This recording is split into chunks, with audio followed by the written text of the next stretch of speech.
Ndabashuhuje bene data aho muri hose. Yesu ashimwe, Uwiteka abishimire. Uyu munsi tugiye kongera kuganira ijambo ry'Imana, ariko nagira ngo nibande cyane ku bagabura b'iri jambo.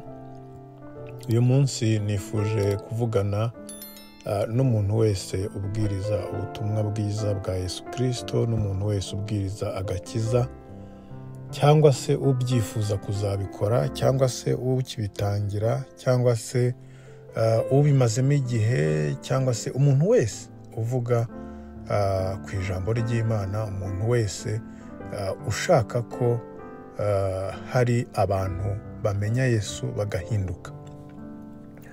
Mu buzima tubamo bijya biba byiza iyo umuntu arimo arakora ikintu yajijwa, cyangwa se yagira ahantu yibuze, akazumva umuntu wakoze nk'ibyo arimo, wenda arimo gutanga ikiganiro cyangwa se arimo gutanga ubujyanama, akumva nawe aho yaragorewe, wenda hari ahantu abonyemo inyigisho akabasha kuhikura.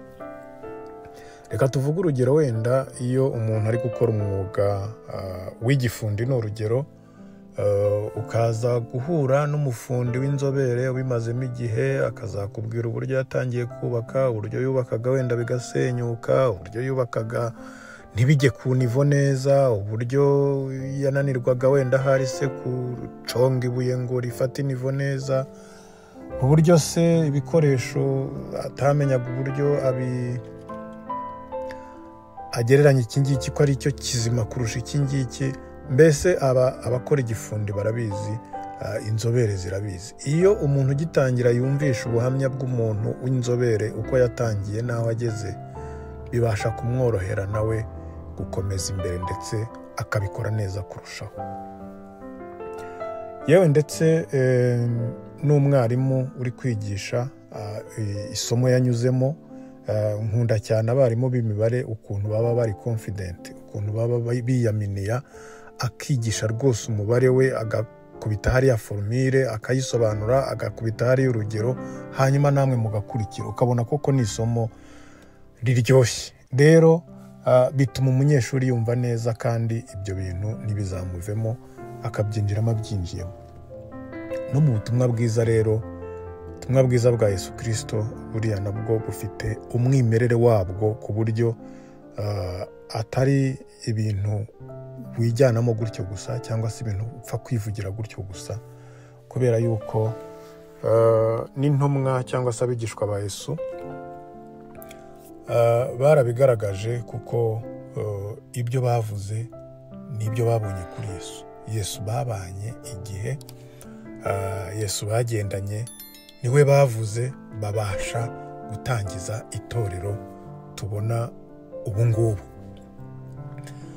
Bigeze rero no muri iki gihe,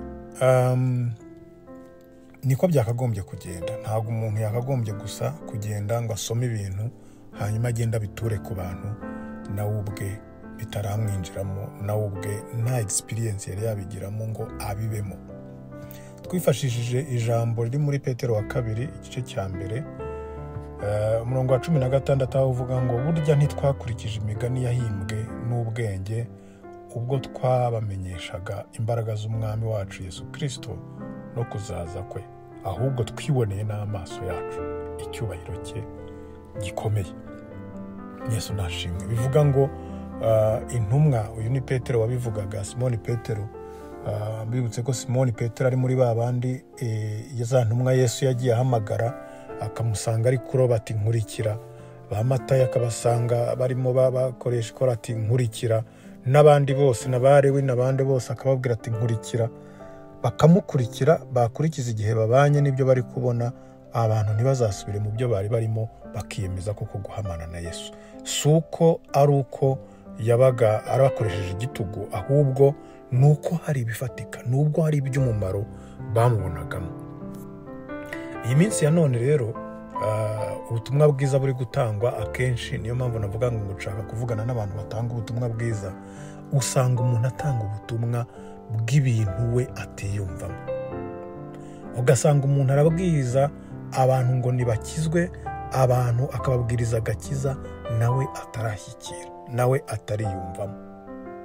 Hari abantu benshi usigaye wumva, ukumva umuntu ngo ni pasiteri, ukumva umuntu ngo ni bishopu, arimo arabwiriza, arimo aravuga ubutumwa, arimo arahamagarira abantu gukizwa, ariko ejo ugasanga ibyo arimo kubabwira ngo bareke nawe arimo arabyivurugutamo.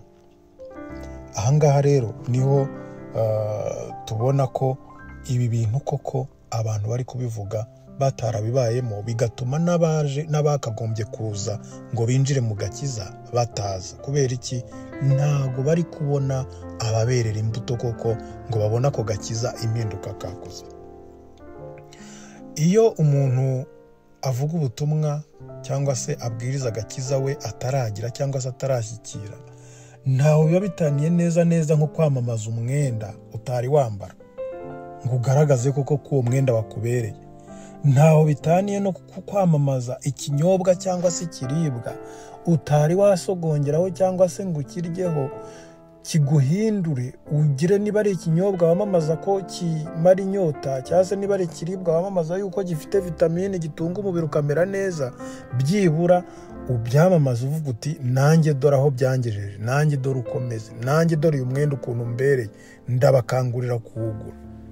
None se turabwiriza agakiza natwe tutarashyikira? Turabwiza ubutumwa bwiza natwe butaragira icyo buduhinduraho? Ni bande bashobora kujya muri ako gakiza koko? Bene data rero nagira ngo twisuzume abantu batanga ubutumwa bwiza bwa Yesu Kristo, kubera yuko dushobora kuzasanga turimo kwivugira ibindi bitari ubutumwa bwiza. Ubwo ngubwo ntabwo ngiye kure ngo ngere noneho kubavuga ibindi binahabanye, kuko urasanga abantu bavuga ngo ngwino ukizwe urabona imigisha, ngwino ukizwe urabona ibi, ngwino ukizwe urahindurirwa amateka, ngwino ukizwe. None se uravuga inyungu utaravuga icyo umuntu agomba guhindukaho? Uravuga inyungu utarinjiza umuntu aho agomba kwinjira, ahubwo umwereka ibyo agomba kubona?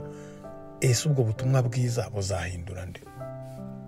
Ene data nagira ngo twisuzume, kandi muri iyi minsi ya nyuma, muri ibi bihe bya nyuma, tutazabera abantu intaza, tuzazabera abantu inkomyi yo kwinjira mu gakiza ngo babone ubugingo, barokoke umuriro Satani yenda kuborekamo bitewe natwe.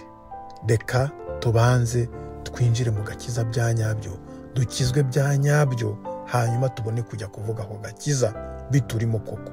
Reka tujye gutanga ubuhamya bw'ibyo twabayemo, aho kugira ngo tutange ubuhamya bw'ibyo twasomye.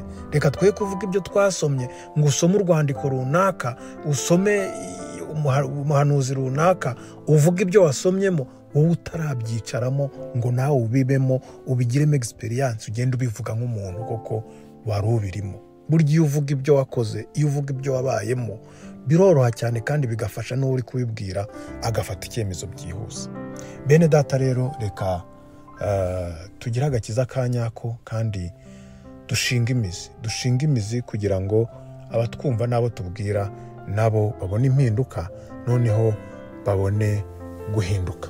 Uwiteka rero abagirire neza, Uwiteka abasukire ku mwuka we kugira ngo imbaraga ziyongere, hanyuma tubone guhinduka kwa nyako, kandi tubone uko tubwiriza ubutumwa bwiza, benshi bahinduke, benshi basubire ku murongo, benshi bagaruke kuko hari n'abagataye, hanyuma twese tuzabone ubugingo buhoraho. Icyo nicyo mbifurije, nanjye nifuriza mu izina rya Yesu. Amen.